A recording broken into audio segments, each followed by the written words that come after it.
The following podcast is for informational purposes only. The contents of this podcast do not constitute tax, legal, or investment advice. Take responsibility for your own decisions, consult with the proper professionals, and do your own research. Come on, just change your logo, put a dog up there. Look, jokes aside, big data is obviously one of the most important things moving forward when we bring it together with AI. So data queries, on-chain data, all this kind of stuff becomes an absolutely critical part. Again, as we mentioned earlier, crypto is the value layer of the internet.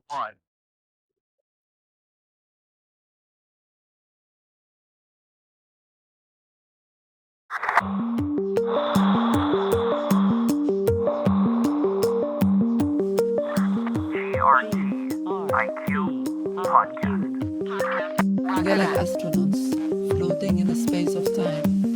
Just between past and future. Welcome to the GRTiQ podcast. Today, I'm speaking with Lark Davis, an influential crypto content creator and the driving force behind the widely followed YouTube channel and newsletter, Wealth Mastery. Many listeners know Lark for his approachable and often humorous take on navigating the ever-changing landscape of crypto markets. His journey into crypto began in 2017, sparked by a suggestion from his mother, and he quickly transitioned from a career in education to become a well-known voice throughout the industry. Lark's insights into market cycles, meme coins, and the future of decentralized finance have earned him a large, engaged audience. And during our conversation, Lark will share stories from growing up in a small Appalachian town in the United States, moving to New Zealand, traveling the world, and how all of those experiences shaped his relentless drive. We also take time to explore his thoughts on meme coins, the current market cycle, the role of community engagement, and the future of the crypto industry. I started the conversation with Lark by asking about his early experiences growing up in Appalachia and how moving to New Zealand as a teenager influenced his outlook on life and career. Well, where I'm from is not where I've lived most of my life, I guess. I grew up in a very small ex-coal mining town in the Appalachian Mountains of Western Pennsylvania, place where there's just nothing except an old coal mining town where everything's falling apart. There's an old asbestos plant down the railroad tracks. We used to go play there as kids, which is probably not the best place to play. But anyway, that's what we did. It was an interesting place to grow up. But my mom, for some reason, we got the internet in the mid-90s. I remember starting with like web TV and stuff like that, actually trading like magic cards and stuff back then. It was a good time. But she got the internet. She got this idea like, gosh, there's a gosh darn big world out there. And so she started looking into internet dating and all that sort of stuff. And she met some guy in New Zealand. And then we moved to New Zealand. And that's where I lived most of my life from the age of 16 until, well, quite recently. New Zealand's my home. I'm a New Zealander. So I've been in and out for a long time. You know, I've lived overseas multiple times in that time of living in New Zealand, but New Zealand's home. How much of that background growing up in that part of the United States, and again, for listeners that are familiar with the US, again, that's sort of understood as a poor, sort of resource-strained region of the United States. And here you are growing up right in the thick of it, and you've gone on to build this incredible media platform and traveled the world. How much of growing up in Appalachia sort of drove or informed your view on career and what you wanted to do? It is one of the poorest places in America, Appalachia. The town that I grew up in, the average wage in the town was something like 50% below the national poverty line. It's an interesting experience growing up. And it's certainly, you know, it's a weird thing. The only reason we had money to get out is my mom got hit by a bus back in the 90s and got an accident settlement from that. That gave us $60,000 or something, like not a lot of money, right? It was more, I guess $60,000 is a lot more money back in the 90s. But anyway, not like crazy amount of money, but like enough to leave. And so we left. You know, looking back on that experience of growing up in that place, because once we left and we came to New Zealand and I saw how, actually the rest of the world's not as messed up as Western Pennsylvania. And so, you know, it kind of gave me interesting perspective on things. It's funny because I actually went back, you know, as a teenager. I went back when I was like 17 and a half for a few weeks to visit some friends. And I got there and after like a week of like, you know, partying and drinking some beers and stuff. And I was like, holy crap, I need to get out of here ASAP. What the heck am I doing back in America? This is like everything wrong with, you know, and that's just small town stuff. No shade on that small town or the people there or anything. A lot of good people there, but just wasn't my life path. And, you know, going to New Zealand really opened my eyes to everything that was out there. I started traveling a lot, traveled extensively in Asia, went all over the world and started spending more time online and just selling stuff on eBay and stuff back in the early 2000s and flipping stuff, going to garage sales and finding like nerdy stuff like Warhammer figurines and flipping those for cash and doing stuff like that. Yeah, just it was an interesting way to grow up, but definitely inspired in me that not something I want to go back to. We lived in a place in New Zealand that was quite a wealthy place, but also quite alternative, like hippie place. And so my mom went there for the alternative hippie vibes, right? But it was also sort of up and coming, like fancy place where they got a lot of vineyards and vineyard restaurants and millionaire mansions and stuff. And it kind of got that idea in my head. Like I'd worked in restaurants and stuff there through university, and I'd meet literally millionaires and billionaires sometimes. And you start to realize these people are exactly like me. They're not something special. They just made different decisions, right? And so I started thinking about how can I make different decisions that'll put me on a different path to not being in this standard job, standard life sort of scenario. Well, speaking of decisions, you eventually go on to university at the University of Auckland to study political science. If you go back in time and sort of frame what you were thinking about in terms of career and why you were pursuing that degree, what can you share about that? It's fascinating because by the end of the degree, I had realized enough about everything related to politics and that I never wanted to do anything related to politics ever again. But, it wasn't like partisan politics BS. I mean, well, yeah, I participated in like the local electoral parties and had a lot of friends and stuff. And I was the campus president for Amnesty International and stuff like this. And that was all a lot of fun. And I went into a political studies degree with minors in French and Spanish on the idea that I wanted to actually go overseas and work like field work, right? Going and doing stuff, traveling the world and doing aid projects and stuff like that. I thought that'd be something really interesting to do with my life, but was not my path. You start to realize how wildly competitive it is to get that. And I just didn't have like the language skills and stuff to get those jobs.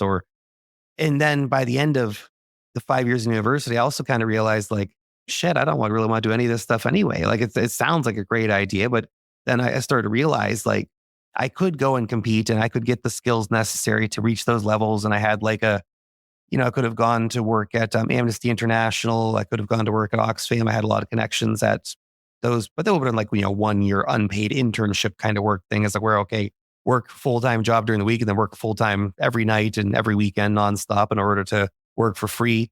But that would have given you the job experience to get to the next stepping stone, right? And get those kind of jobs. And I said, okay, well, that's a path I could go down. But then I started thinking like, holy crap, well, what am I doing? It sounds nice to do all this stuff, but like, really, what am I doing? This is crazy because I'm going to go and I'm going to work for free for years for Amnesty International, Oxfam or whatever. Then what? Then I'm going to go and get an entry-level job, maybe overseas with one of these guys, probably domestically, but hopefully overseas.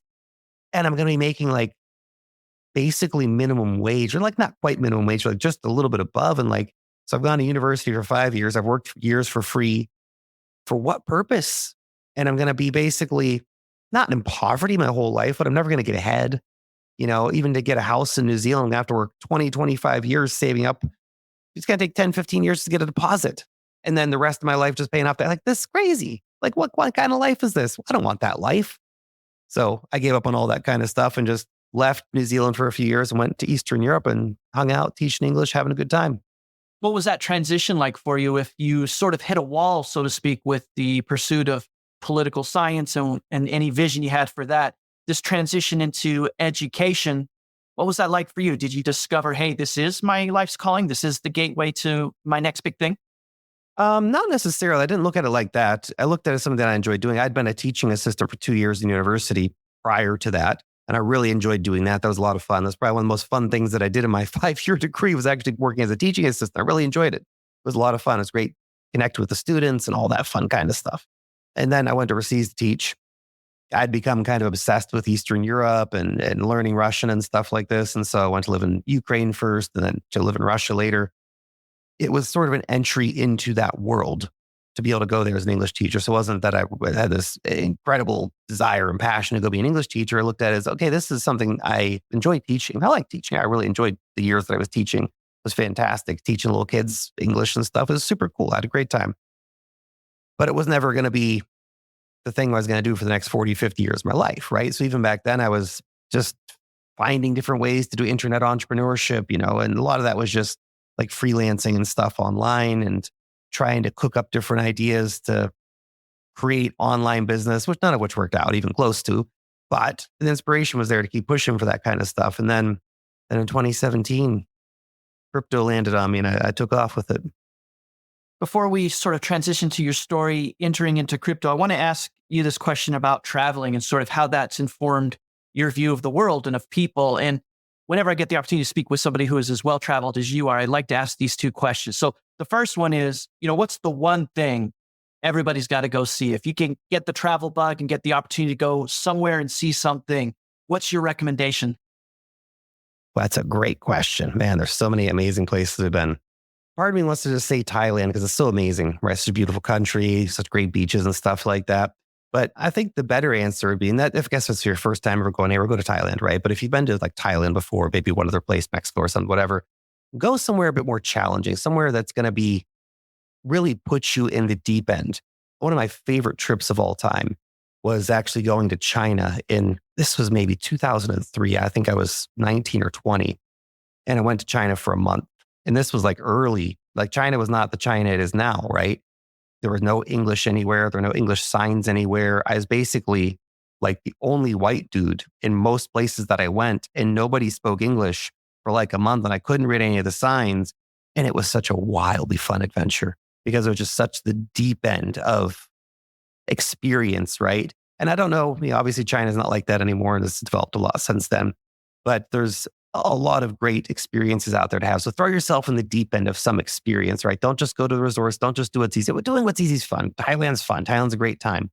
But go to China. Go to like Russia or something where it's just a different world from what you know. And it's not just the simple tourist experience. It's actually like a travel experience. And the second question then I want to ask is about what you learn about humanity. So I'm not like you. I'm not as well-traveled and actually have a little bit of travel trepidation, but you sort of wonder sometimes, is the world as safe as it appears, or is it dangerous? Are people kind? Are people not kind? I mean, what did you sort of learn about humanity by visiting all these different parts of the world? Everybody basically wants the same thing. Everybody wants to be happy, take care of their families. Everybody's inherently good. As a tourist, you might run into people trying to take advantage of you because you get in certain situations like taxi drivers and bullshit like that, trying to overcharge you. And that's just because you're the tourist in that situation. But if you run into just regular people, the amount of hospitality you're going to experience and just decentness from people who don't need to help you, but they'll go out of their way to help you. It's really incredible. And you just realize how, despite everything that you might see, the crazy shit online, despite everything you might see, we're all in this together. Everyone's after the same thing. And we might have slightly different ways of seeing the world, but it's really beautiful. You start to realize just everyone's just on the same journey together. And we're all here at the same time in this little ball spinning around through the vastness of space. And it's really incredible to just see how much we are and how silly it is to think that other people are somehow less than because they come from a different place or speak a different language or have a different religion or whatever it might be. So coming from a very, very small town in America, mind you, traveling is one of the things I think that absolutely opened my mind more than anything and opened my view of what the world is and what's possible in the world. Because this is the thing, is back in the early days of my traveling, I had, what do they call it? Broke packing, right? You don't have very much money, but you got your backpack and somehow you're in Thailand with $500 in your pocket. Like, I don't know how this is going to work, but we're going to make it work. It's amazing what you can do. People are sometimes afraid to get out there and how am I going to stay in hotels? Like, just find the cheapest damn hostel you can. I was getting this 20 years ago, getting like $5 a night hostels and stuff like that, or like $5 a night rooms in some places, depending on where you are. And you just make it work. Oh no, they're rough. There's no air conditioning. It's just a slab of a bed and a shared bathroom and stuff. But you know what? You're there, you're making it happen, you're meeting people and you're going out, you're having those experiences that you wouldn't have otherwise. The GRTiQ podcast is made possible by a generous grant from the Graph Foundation. The Graph Grants program provides support for protocol infrastructure, tooling, gaps, subgraphs, and community building efforts. Learn more at thegraph.foundation. That's thegraph.foundation.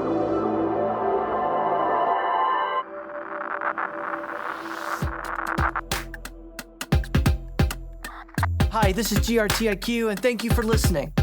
Listeners who enjoy this content can help support the GRTiQ podcast by leaving a review or a 5-star rating wherever they download podcasts, by sharing episodes on social media, or by simply telling a friend or colleague about something they heard or learned from one of our guests. It's support from listeners like you that make it possible for us to keep shining a light on the people and stories behind Web3 and the graph.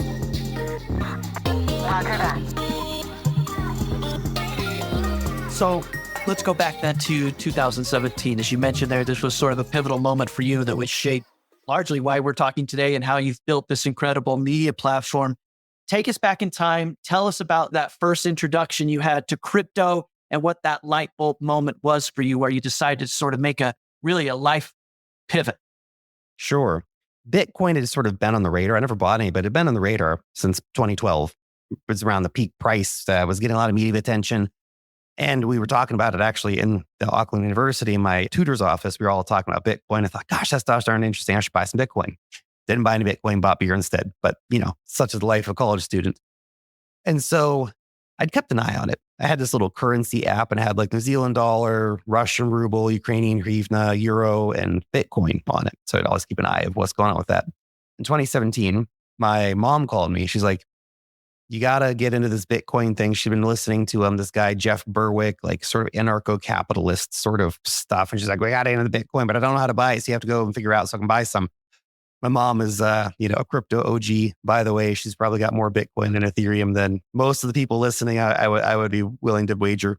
Anyway, it's a different conversation. But she wanted to get into it. She was interested about it. And so I said, okay, let's figure this out. I'm going to figure this out. So something that's been on our radar. And I'm in sort of this transitional phase where we just moved to a new city and stuff like that. So I'm going to go and figure this out. And to start looking into it. And, back in 2017, it was a lot harder to buy crypto, by the way, especially in New Zealand. Other countries had easier on and off ramps. So it took a few days to actually figure out, okay, where do I even buy crypto? And so finally bought some Bitcoin off of Coin Mama, I think it was. They charge like 10% fees or something like that. It's absurd, because pay the credit card. Anyway, but I was like, I got it. I finally got it. And it was like my first Bitcoin I bought for like $2,500 or something like that. I was like, yes, I'm in. And then I said, well, now what? Now what? Okay, so now I'm going to buy a couple altcoins. Bought some XRP, bought some Digibyte, bought some NEM. The only thing that's relevant of those three, by the way, is still XRP. And I sold that back ages ago. I haven't held XRP since 2017. But anyway, besides the point. I got to this point where I thought, okay, this is all very fun and exciting, but how do I go deeper? I'm really passionate. I'm really excited about this. You literally go through those nights where you're not even like sleeping. You're just up buzzing all night. Like, holy crap, I need to mine Bitcoin. I need to get a Litecoin miner. How do I start? You start just like, going through all this stuff in your head. And so I actually started trying to earn crypto by posting on a social media platform called Steem, the Steem blockchain from back in the day. I think Justin Sun ended up buying it a few years ago, and I have no idea if it even exists anymore. But anyway, so the Steem blockchain, you could post an article or a video there, and if it got an upvote, it was worth money. So if you're a minnow like me, an upvote was worth like a penny. But if you got upvoted by a whale, you might get a $50 or $100 upvote. And like, okay, yeah, now we're cooking, So I just post stuff over there and have fun. And I started posting just random stuff. And then I started posting about crypto. And of course, the crypto posts all started doing super well. And it took a long time to write those. So I started posting videos to YouTube where I just talked and shared my thoughts. And, people would ask questions. And because I came from this educational background, I'd say, well, I don't know the answer to that question, but I'd like to know the answer to that question. I'm going to go find out the answer. And I'm going to tell you guys what the answer to that question is.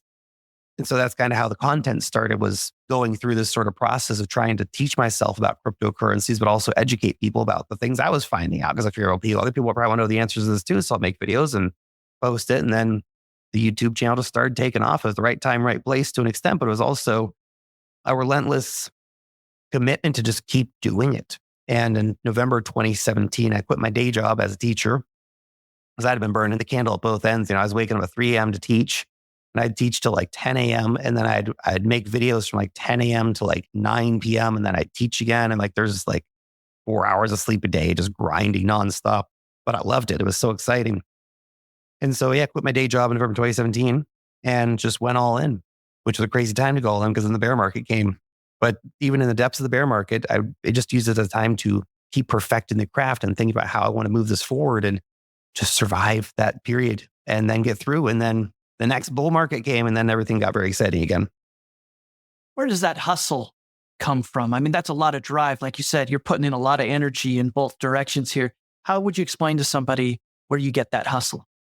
I think it's just from having grown up the way that I did. And for so many situations, just having to be completely on my own in the world and realizing that you just have to make it happen. No one's going to come save you, right? There's never anyone out there just drop money on me at any time, you know?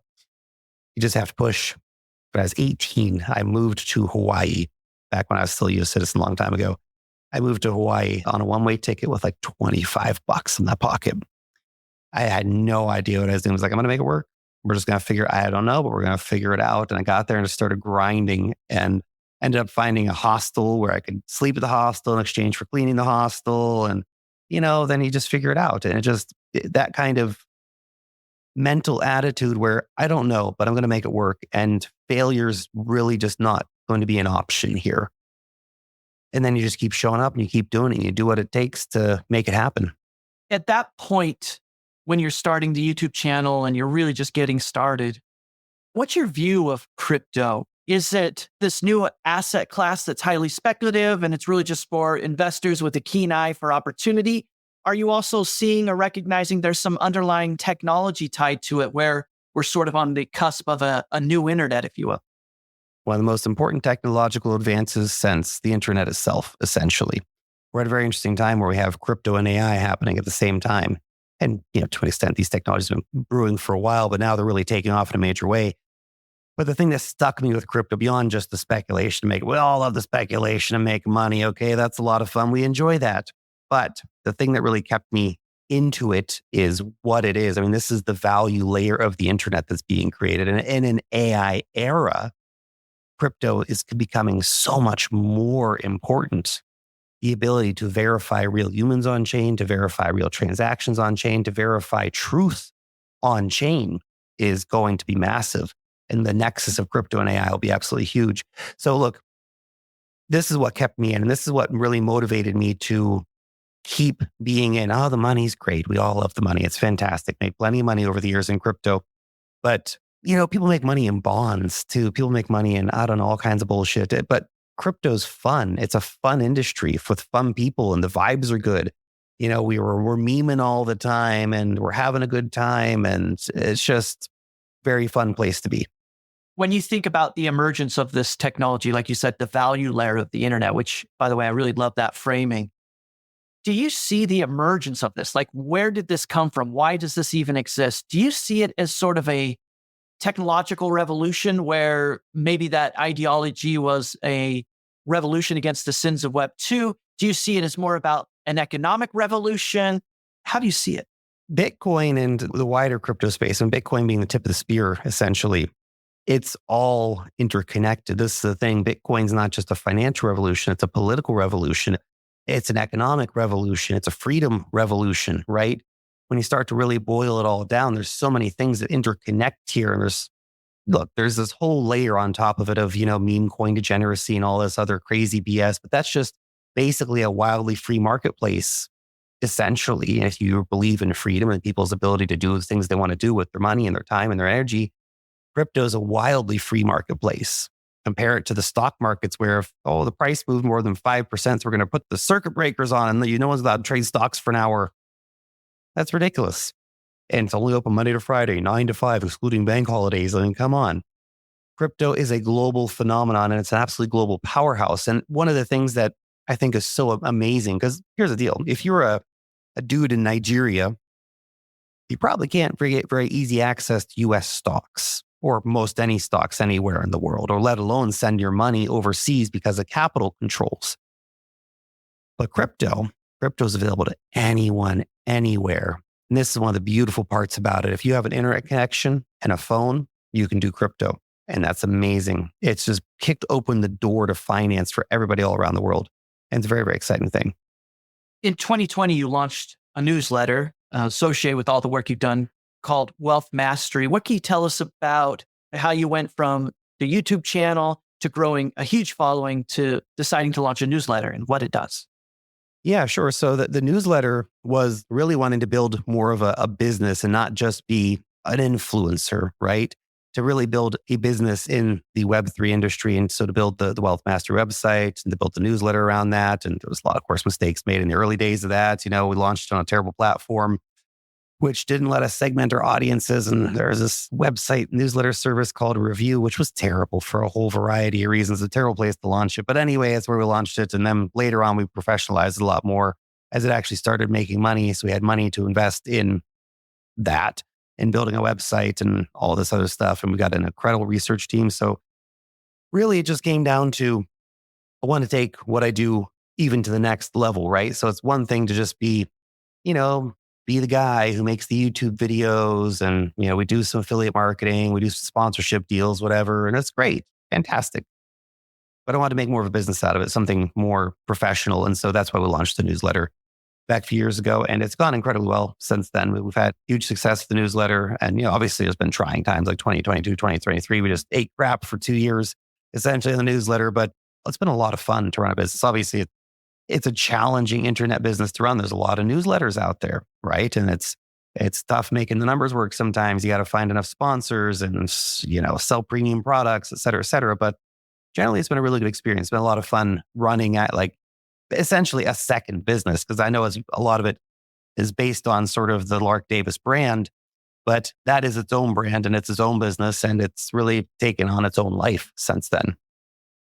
And I'll put links in the show notes for any listeners that want to subscribe to that newsletter and learn more about that Lark Davis brand. This question I want to ask you is maybe self-serving to myself, but I'm sure there's other listeners that are curious about this because it's a little bit of a business principle, but how did you scale it? What's the insight, or what did you learn along this incredible path about scaling an idea from just an idea to something like you've created today, both with the newsletter and with the YouTube? Sure, scaling's hard. It gets easier as you go. The going from 0 to 1 is hard, right? And going from 1 to 100 is hard, but you start to gain momentum, right? And going from 100 to 1,000 becomes a little bit easier, and 1,000 to 2,000, et cetera, et cetera. So momentum definitely helps, right? But scaling is always hard. And if you want to talk about scaling your newsletter, for example, it's hard because you need to keep getting people coming as people unsubscribe over time. People stop opening the newsletter. So you have to have a constant grind to get more people in, which means you create content all the time, run paid ads. But when you're running paid ads, it's highly competitive because you're going after cryptocurrency investors. So the cost per lead can be really, really high. And so you got to get really on point ads, and you have to have a good ads team. And so, we've got a whole team of people, we've got a whole ads team, and, all kinds of stuff going on. And then in terms of actually the video creation process as well, it's a very similar thing. Scaling the channel essentially comes down to, continuing to grow that subscriber growth numbers. But the total number of subscribers, whether it's on X, where we have almost 1.3 million now, on YouTube, we almost have 600,000 now. The total number of subscribers sounds very impressive, right? And it's obviously an incredible achievement, but a lot of it's also a bit of a vanity metric, because really what it comes down to is how many of the people that are passively following you actually engage with you. Do they comment on your stuff? Do they buy your products? Do they click on your affiliate links? Do they watch your videos, right? Or they're just subscribed and they don't watch your videos. All this stuff kind of matters at the end of the day. And that's really, I think, the core metric is how engaged of a community do you have, and how engaged is your community, and how much do they show up for you? And for me, I try to show up for them as much as I can, bring as much value as I can all the time, which, in turn gets more people showing up because they understand that. When I launched this podcast and to present, I always envision the listener as being somebody who wants to learn about crypto and Web3, but through the lens of the stories of people participating in it. So they're not technical. They don't get a lot of the news headlines, but they're interested in this thing. So I'm going to introduce it to you through the stories of people like you, Lark. When you envision people that subscribe to the newsletter or to the YouTube channel or follow you on X, who do you envision sort of that follower being? The ideal customer avatar, when you're building a business, and especially around the newsletter, you have to imagine, okay, who is this? Who are we actually making this for? Right? And who to make our content for? And it's an interesting tightrope to walk, because essentially every time you make a video or a newsletter, you have to provide value for the people who have been with you since 2017, who have been in crypto even longer than that, potentially, right? So you have to find value for the people who've been around, but then you also have to understand at the same time, every single day, there are new people coming who know absolutely nothing. And so you can't go too deep in the weeds on stuff, right? So it's about keeping ideas simple to an extent and understanding that, you do have this constant situation where you've got essentially different audiences. But in terms of our ideal customer avatar, I kind of imagine as somebody who's a millennial, professional of some variety, a real estate agent, a lawyer, someone like that, someone who already invests, they have a stock portfolio, maybe they have a rental property, they have a nice car or something like that. Somebody who's got money and they're interested in investing, right? And this is, again, the ideal customer avatar. There's everybody. I've got people who are 70 who watch the channel. I got guys who are 18 who watch the channel. I got housewives who watch the channel, all this kind of stuff, right? But we talk about who's the person in mind when you're writing to them, right?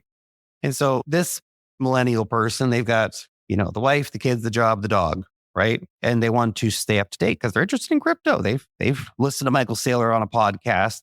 They're hooked. They understand, okay, Bitcoin's revolutionary technology. I invest in tech. I have Tesla stocks. I have Apple stocks, whatever. And I want to invest in Bitcoin too. I want to invest in Ethereum, maybe Solana, maybe a meme coin. And so we try to distill information-wise for this person, the key things happen. Okay, what's the big news in the market that you need to know today?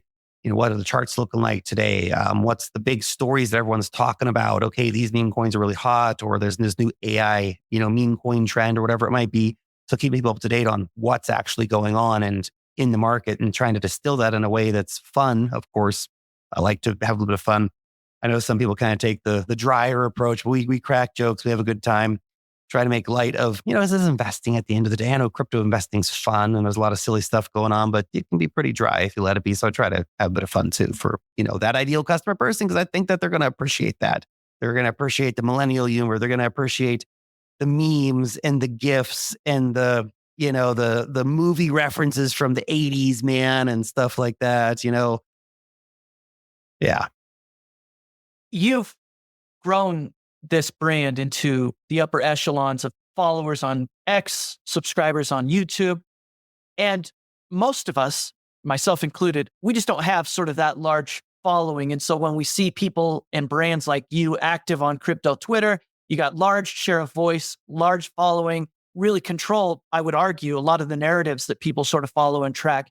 How does somebody like you make sense of crypto Twitter? I mean, it seems like oftentimes it's a cesspool. Other times it seems like it's the most valuable thing people could be tracking because there's a lot of signal there. So take us into your mindset. Like, how does somebody like you, occupying the position that you have, view and perceive what happens on crypto Twitter?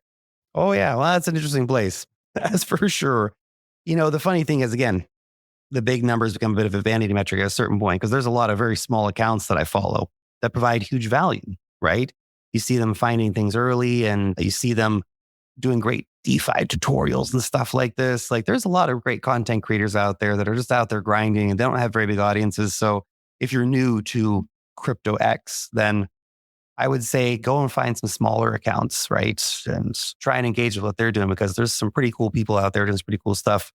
And the bigger accounts, like, this is the thing, is because the account is so big now, we have to be careful with the content that we do, right? We can't just say like, oh, hey, check out this low cap meme coin or something, because it's too dangerous for us to do. We don't want people to get burned. We want people to make smart investing decisions. We want people to succeed in the markets. So a lot of what we do is covering the news, memes, insights, short videos, stuff like that, all that kind of stuff versus sort of like, hey, here's like the hot new meme coin alpha to go buy. And it's tricky, right? You want to provide value for people, but you also don't want to give them, it's kind of like, you want to give them their sort of oats, right? Not their chocolate.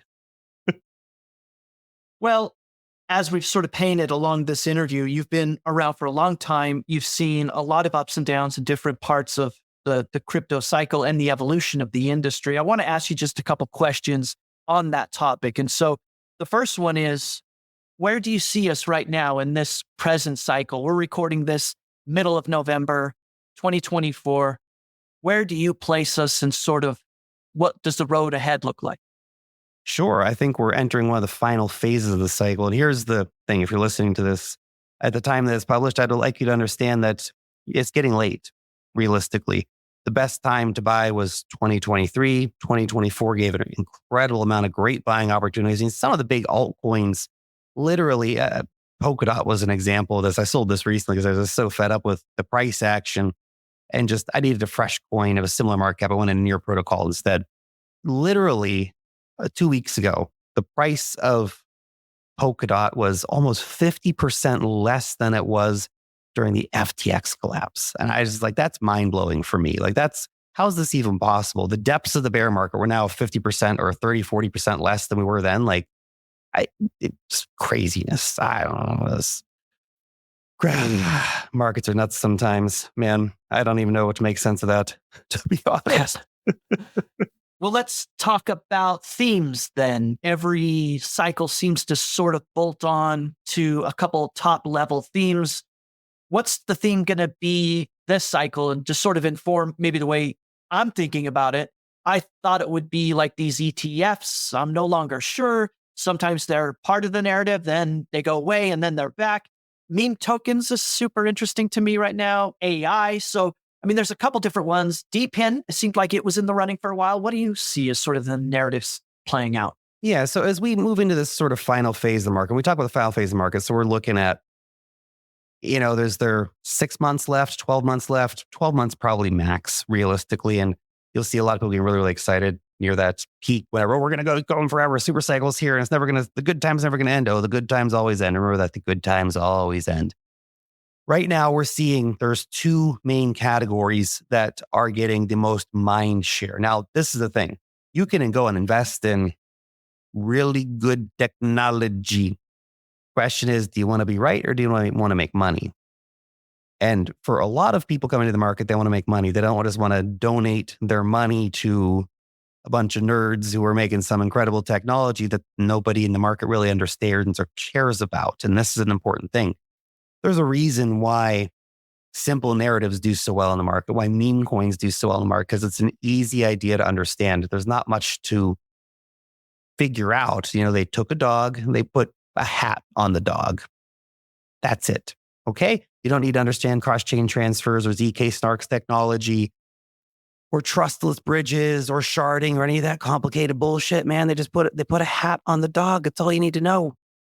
It's genius. Okay, so simple ideas are doing really, really well because a lot of investors, the learning curve in crypto, I think a lot of people who've been in the space for years completely forget this and they get sort of in their ivory tower about what should or should not be. The reality is the learning curve on crypto is insane, right? Because it's unlike anything else you've had to deal with financially. And people like simple. So they're going to come in and say, I want to invest in this space. I understand, okay, maybe I'll buy a little Bitcoin, but what else? Okay, I want to buy this thing because I don't understand any of this other stuff, right? It's like asking people to explain to you how to put together an iPhone and what the chips do and stuff. People don't have any idea. Maybe they know they're like iPhones. It's a simple concept. Pick it up, I call somebody, boom. And that's the equivalent of meme coins. So meme coins and AI have basically been nonstop dominating the mind share of social media when it comes to crypto. Okay. So that's something that you can fade that if you want, but money goes where attention goes. Okay. And attention right now is in a very few certain places. Obviously, Bitcoin gets huge amounts of attention, the Solana ecosystem, the Base ecosystem, AI, meme coins on Base and on Solana are getting a lot of attention. So these are areas where investors have been outperforming, right? So if you've been like investing in layer 2 governance tokens, you've had your ass handed to you this year because those have performed terribly. That's not to say that those layer 2 networks are bad. Like Arbitrum's a great network. Optimism's a great network. I use them frequently. But you don't need their governance tokens. And the market's definitely decided that you don't need their governance tokens. A lot of these big tech, fully diluted value coins, Eigenlayer came out, man. And it's this, crazy piece of new, exciting technology for the entire Ethereum ecosystem, but it's nerdy and it's too complicated. Restaking your Ethereum and data availability. Or you can buy a dog that's got a hat on it. What are you going to choose? The dog with the hat, obviously. I want to ask you then this question about the fundamental nature of these cycles. And so I've had a lot of guests on the podcast who have talked about sort of the evolving nature of cycles themselves. And my question is, Are these going to start flattening out? I mean, are we going to start looking like TradFi a little bit here, the S&P 500, things like that, where the peaks and valleys aren't as dramatic and we sort of flatten out? In other words, did you OGs capture all the value of these incredible cycles getting in early? Well, yes and no. Over time, you will see probably some reduced volatility near the top. But here's something for the people who make that argument that we're not going to see any of these kind of crazy markdowns again. In 2022, the price of Facebook fell like 70%, something like this, about as much as Bitcoin did. So that's a pretty established company, right? And a lot of other big tech stocks had similarly crazy drawdowns. It's all part of the thing. It's all part of the cycle. When markets go risk off in a serious fashion, they go risk off really hard. And tech stocks suffer big time. And crypto is basically a beta play of tech stocks, and they suffer even worse. Okay, so with Wall Street coming in and all that stuff, I mean, yeah, maybe future markdowns for Bitcoin are only 50, 60% instead of 70, 80%. That's going to be winning. That's what winning will look like, okay? Maybe that'll happen less frequently, but really we basically move in big 4-year liquidity cycles globally for, market phases and stuff like that. So crypto generally hasn't been immune to any of this stuff. In the earliest days, we were sort of so small that none of that stuff necessarily mattered that much. But as we become more and more linked with traditional markets, we move more and more with the broader macro spectrum of how things move around in markets. So I think we will be more and more essentially located within the broader waves of macroeconomic factors that affect markets. And we will see massive markdowns still, but we're only talking about the top assets, because you might say, okay, well, Bitcoin's going to go up to $1 million in the 2030s. And then, what's the upside left? 100%, 200%, we're going to go to $3 million by 2050? Yeah. But what do you think people are going to stop making meme coins? Do you think people are going to stop speculating? Do you think people are going to stop, coming up with new ideas or new ICOs or new games or whatever it might be? Of course they won't. Of course they won't. So we're still going to see massive speculation in this pretty Wild West market still. And that sort of the ability to go and create a meme coin in 5 minutes and stuff like that. That's what gives this market a lot of its fun edge that keeps people coming back and keeps people essentially just piling into this market, because the allure of making money quickly really brings people into the market. Meme coins are essentially the gateway drug for crypto right now. They bring people in. People come in because they want to get rich quick, and then they, put $1,000 in, and 99% of those people are going to lose that $1,000. But then they create a Solana wallet, and they bought Solana in order to buy that. And now they're on chain, and now they're learning about stuff. And maybe now they're going to buy a little bit of Bitcoin. Next time they're going to try and make a slightly smarter decision. Instead of buying, the new pumped up fun meme coin, they're going to buy $500 a dog with a hat and $500 of Bitcoin. And now they're investors. Now they're taking things a little more seriously. Seems like there's a ton of FUD right now on Twitter and other places about Ethereum, which is interesting to me because it seems like Ethereum's always had a ton of respect for the real builders, the real sort of tech-driven people in the space. What do you make of all of this? Oh, my Ethereum bags, man. My number 2 crypto holding. I think personally that Vitalik should never have a girlfriend ever again. We need to get this guy totally celibate. Lock him in a room somewhere, okay? Him and all the Ethereum devs. No more DevCons, no more girlfriends, okay? No more of this stuff. Only coding, guys, okay? Now, look, jokes aside, Ethereum has definitely taken some big hits. The ETFs were sort of dead on arrival. Only now we've finally started to see some kind of flows in ETF products, now at about $500 million total positive inflows. So something's finally happened. And they launched a pretty rough time in the market. And the SEC kind of screwed it over Ethereum ETFs by delaying the actual launch after the actual approval and all this kind of stuff. Okay, so there's all that to consider too. But the fact of the matter is that right now Ethereum is in this weird situation where the main chain sucks terribly. I did a transaction on Uniswap on the main chain because some stuff still happens on the main chain, and I had to pay $40 in fees or something, which I got the $40. It's fine. However, that's not a great place to onboard regular people. You lose sense of reality. Like $40 to make a freaking crypto transaction. Like that's the equivalent of like an average person's like half a day of their wages. That's insanity. That's crazy for a freaking transaction to buy some meme coins or whatever.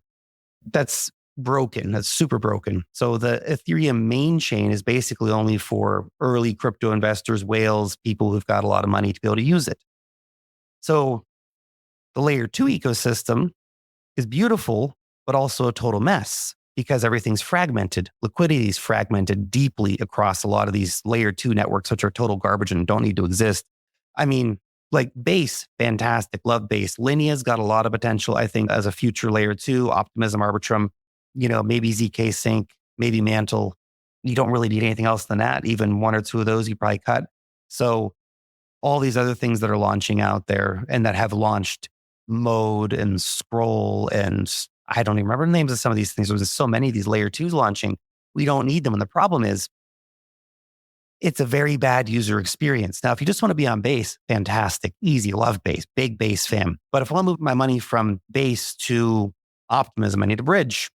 Okay. And I need to have money in both those places. I can't, fully drain my accounts. I have money to send it back and stuff. And then I get over to layer 2, number 2. Okay. And I want to do a swap. But guess what? Half the DEXs there have no damn liquidity. So where am I going to find liquidity is really bad on a lot of the layer 2 apps, actually. I mean, I know Uniswap's across quite a few of the big layer 2s now. So it's not, if you need to do something, do it on Uniswap, right? But if you start using some of these competitor DEXs and stuff like that, like I can remember when I was sort of farming one of the airdrops, maybe ZK Sync or something like that. I was using or maybe a Starknet. I think it was Starknet, actually. I was trying to do like $100 swap or something of ETH to USDC just to, put those transactions in. And there was like 5 or 10% like lost liquidity. There's just zero liquidity on these DEXs on these platforms. And like, we don't need Starknet. We don't need Scroll. We don't need all this stuff, like 90% plus of the users in layer 2 ecosystems on Ethereum, which is where all the Ethereum activity is happening these days, are probably going to end up on free networks. Whether that's going to be, Base is definitely going to be one of them. Whether number 2 and 3 are going to be Linea or ZK Sync or, Mantle or whatever remains to be seen. But we don't need 100 of them. We made maybe 3 to 5, and they'll get 90% plus of the users. So the rest of it's superfluous. Larkus, I mentioned to you, a lot of my listeners are enthusiastic about the graph and Web3 data. And I'm just curious, and I'd be real remiss, and I'm sure a lot of listeners would be angry with me if I didn't get your perspective on projects like the graph that have sort of emerged alongside this AI narrative, are tightly tied to sort of this blockchain data story. What's your opinion on the graph? Well, obviously what the graph has done is very interesting. And I think the market has proven that we still have room for altcoins that do technical things, right? What's the current market cap? Like $1 billion, $1.5 billion, something like that. So obviously we still care about technology, and there's still investors that care about technology beyond meme coins. Although, if you guys ever wanted to rebrand, keep all the tech in the background, but just put a dog picture instead, that could be, I keep telling Chainlink this. They don't listen to me, but I keep saying to Chainlink, guys, come on, just change your logo, put a dog up there. Look, jokes aside, big data is obviously one of the most important things moving forward when we bring it together with AI. So data queries, on-chain data, all this kind of stuff becomes an absolutely critical part. Again, as we mentioned earlier, crypto is the value layer of the internet. Being able to properly put that data together, query that data, becomes an absolutely essential thing as we see more AI agents talking to each other, AI agents transacting with each other, all this kind of stuff. The ability to query facts on chain. Think about that. As we see more deep fakes and stuff like this, are people going to have to post everything basically on chain in the future? You're going to have some kind of on-chain ID that verifies that you're a real human, and you actually post your video there. I'm just throwing the ideas out here, but somebody needs to query that that's actually you and not a deep fake, right? And so all this sort of ability to access data and search through data and categorize data becomes absolutely critical towards the future that we're rapidly moving towards. Well, Lark, we're almost running out of time. I do want to ask you one final question before I ask you the GRTiQ 10. The final question is advice. So I know for a fact that I have listeners who have been active in the Web3 space, either full-time or just sort of watching and taking note. They become disoriented. They don't know where they are in the cycle. They don't know how to make good decisions. In some cases, this is really important to them to get right. What's sort of the advice of how to manage your thinking and your discipline as we're sort of at this part of the cycle for those listeners? Sure, the time to buy is largely over or running out. There's still going to be things you can throw money into or trades to make, obviously. The one key thing that's going to separate out anybody who succeeds this cycle and those who don't are going to be the ability to sell. A lot of you might already be in profits. If you've been around for the cycle for the past couple of years, you're probably already in profits on some of your positions. I'm not saying you have to sell them right now, but you need to have a plan to take profits, because if you don't take your profits, the market will take them for you. There's basically three kinds of investors. There's the guy who gets in early, times it well, buys low, and he has the courage to sell high, and he was able to fight his greed and sell high. There's the guy who comes late, which is probably not a lot of your listeners. I think you've got a good Web3 community of people who've been here for a while. But as we see the Coinbase app surge and we see the Phantom Wallet surge in the app rankings, we realize that a lot of retail normie investors, people who are not really into crypto, aside from it's getting attention now and they want to come in and speculate, those people are going to be about 90% of investors who come in and they buy high and they will sell low. Unfortunately, that's just the way the game works. And then there's a third category of people. And this is a very dangerous one, because this is where a lot of people get stuck at. They buy early, or even if they've come in a bit later in the cycle, like now, they still buy at good prices, right? And they see massive gains and they don't sell a gosh darn thing and they ride it all back down to zero. So the round tripper, you don't want to be the round tripper, right? You want to be the buy low, sell high guy. And you have to have a plan to sell, because here's the reality. We just talked about this a few minutes ago, but this is just to remind people, the cycles are not broken yet. There will be another bear market. It'll be horrific. It'll be fast. They come fast, right? This is the thing. When markets finally start turning, there's no orderly exit at the top. There's nobody up there saying, okay, everybody this way, get in line, time to sell the perfectly top price. It's just not the way that it works. Okay, so when the time comes, you're going to have to sell basically everything. Now, I always make an exception for Bitcoin, because you don't have to sell your Bitcoin if you don't want to. Okay, if you're willing to ride it through wild volatility and you're happy to have like a 10-year time frame on your Bitcoin, it's the one crypto asset I'm basically convinced is not going to go anywhere. Okay, Bitcoin's going to be there. You can hold it for 10 years. You can hold it for 20 years. You'll be fine. Okay, if you're ready to handle the volatility, you're not going to panic at the bottom and sell all your crypto. Okay, sell your Bitcoin. Everything else, all the altcoins, I don't care what you think about them. If this is the new paradigm of money, this is the most popular meme in the world, this technology is going to change everything, it's all going to go down. Here's some perspective from the 2022 bear market cycle for you. The best altcoins, they went down about 80 to 95%. So that was the ones that performed the best from peak to trough. They went down 80 to 95%. Those were the winners. The vast majority of altcoins simply died. Liquidity completely dried up. Volume completely dried up.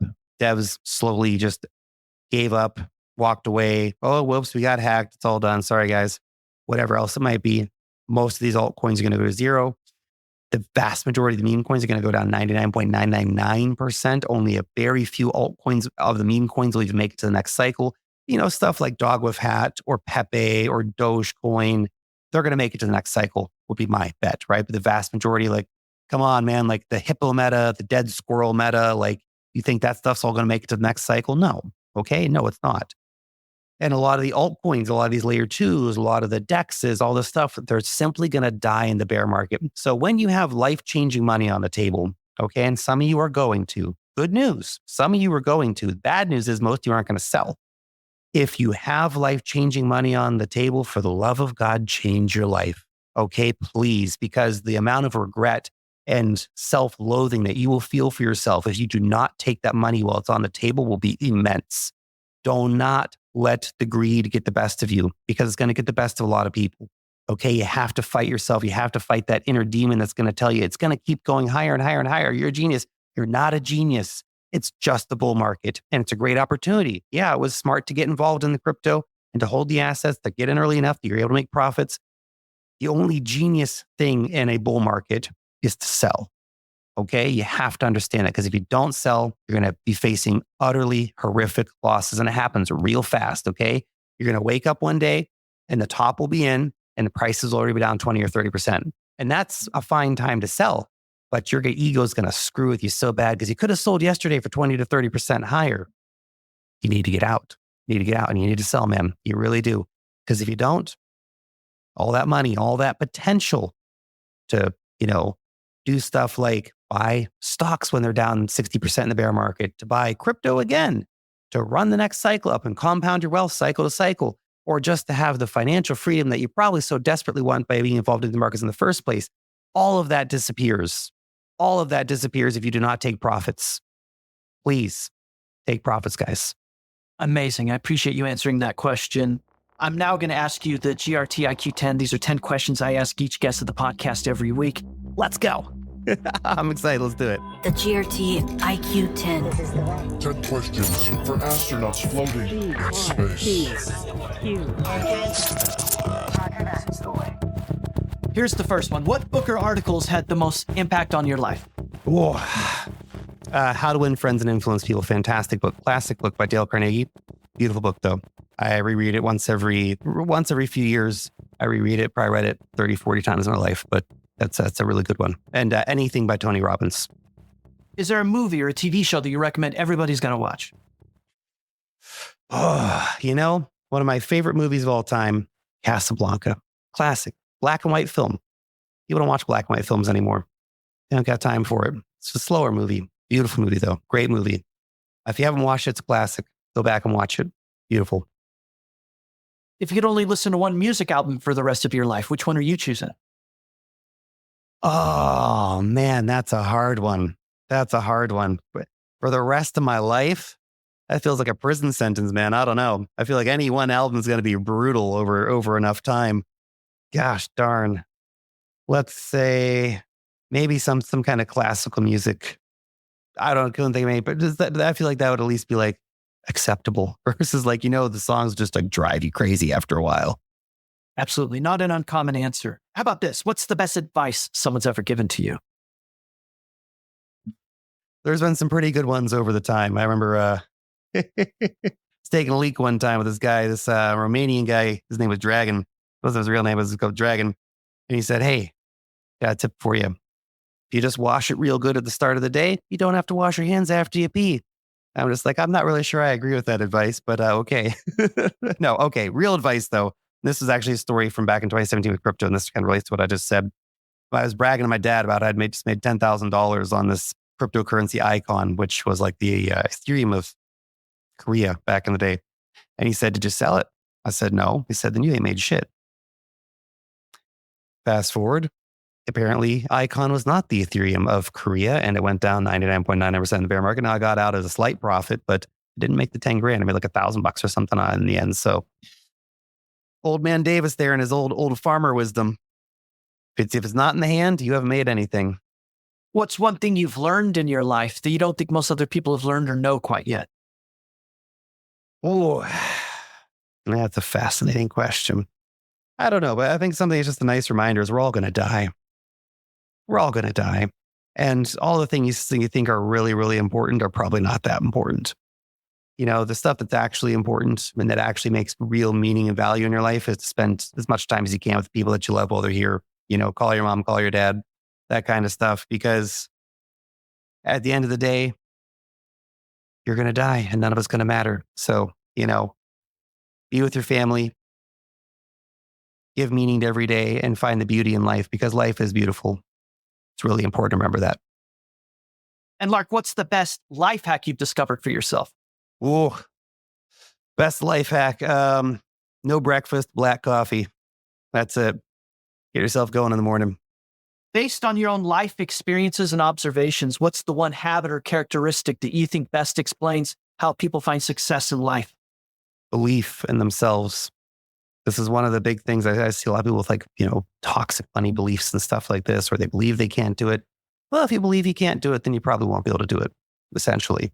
But if you believe in yourself, and you see people who have just this, as I meet a lot of people, and they have this relentless optimism, this belief system that there is no way they're going to fail, that they're going to do it, that they are manifesting that into their lives. And however you want to talk about that, whether that's sort of, woo-woo stuff, I'm manifesting this or whatever, but you put it out there, you set the goal, and you damn well do it. You believe that you can do it. You believe that you're the kind of person who wealth comes to. You're the kind of person who, talks to the girl. You're the kind of person who, whatever, right, finds the opportunities. has the luck because you put yourself at the right places to get the luck. You have to believe in yourself. I think that's one of the key things. And then the final three, Lark, are complete the sentence type questions. The first one is, the thing that most excites me about the future of Web3 is... Dog with hat. And then how about this one? If you're on X or Twitter, whatever people call it, you should be following... Lark Davis. And then the final question, Lark, I'm happiest when? I'm happiest when I'm playing with my kids. The GRTiQ 10. And I show you how things Lark, we had the opportunity to talk a little bit before I pressed record. I can tell you're a good person, very humble, despite the fact of all this incredible success you've had. I am really humbled that you would join the GRTiQ podcast and spend this hour with me. If listeners want to follow you, keep up to date on all the things you're working on, what's the best way for them to stay in touch? Come on X, come on YouTube. Make sure you're following the verified accounts. We got lots of impersonators out there. So follow us on X, follow us on YouTube, and yeah, check out the newsletter as well. We'd be happy to see you there. We're having conversations, talking about stuff all the time. So, definitely come and join along for the journey. This has been a production of the GRTiQ podcast. For more information, including detailed show notes, visit grtiq.com/podcast. That's grtiq.com/podcast. Please consider contributing to this project and helping build the community by subscribing and leaving a review. GRTiQ Podcast.